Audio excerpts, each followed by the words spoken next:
আপনি নিজে নামাজ পড়ে জান্নাতে যাবেন, আর আপনার চোখের সামনে আপনার বিবি, আপনার সন্তান, আপনার মেয়ে জাহান্নামে যাবে, এটা জীবন হতে পারে?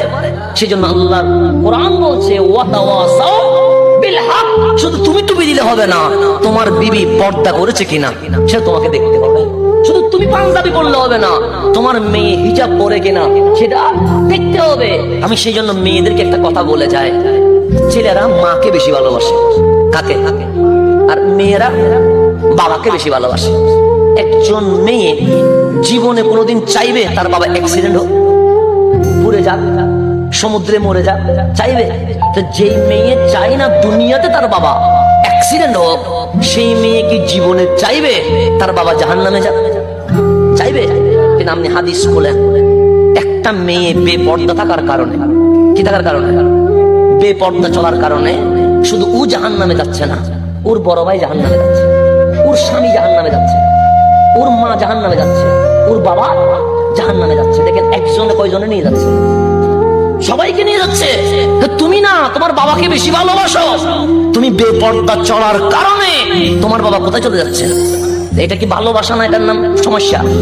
এটা ভালোবাসা না, এটা তো অভিনয়।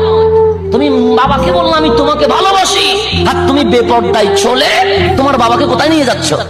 জাহান্নামে নিয়ে যাচ্ছ। এটা কেমন ভালোবাসা? সেই জন্য আমার বোনদেরকে বলি, বোন আমার, তুমি বেপর্দায় চলার কারণে তোমার ভাই, তোমার স্বামী, তোমার মা, তোমার ছেলে, তোমার বাবা একসাথে 5 জনকে তুমি কোথায় নিয়ে যাচ্ছ?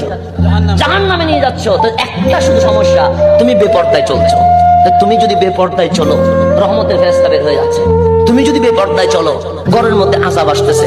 তুমি যদি বেপর্দায় চলো, আজকে শান্তি চলে যাচ্ছে। তুমি যদি বেপর্দায় চলো, পুরা ঘর দুনিয়াতে জাহান্নামী হয়ে যাচ্ছে। সেজন্য আল্লাহর কোরআন বলছে ওয়াতাওয়াসাউ বিল হাক্কি।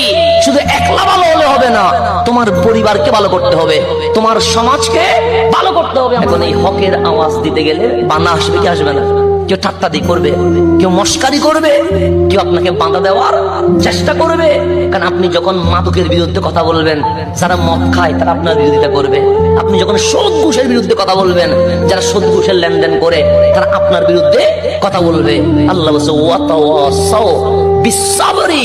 গালাগালি করার দরকার নাই, তুমি ধৈর্য ধারণ করো। ধৈর্য, পর্দা করলে কষ্ট হবে, একটু ধৈর্য ধারণ করো। নামাজ পড়তে কষ্ট হবে, ধৈর্য ধারণ করো।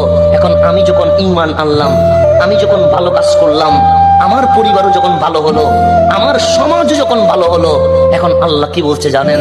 আল্লাহ বলছেন তোমার সাথে আমার একটা লেনদেন হবে। আল্লাহ বলছেন লেনদেন হবে। মাওলা কিসের লেনদেন? আল্লাহ বলে আমি তোমাকে ব্যবসায়ী বানাবো, আমি আল্লাহ নিজে কাস্টমার হব, তুমি বিক্রি করবা, আমি আল্লাহ কিনতে থাকো।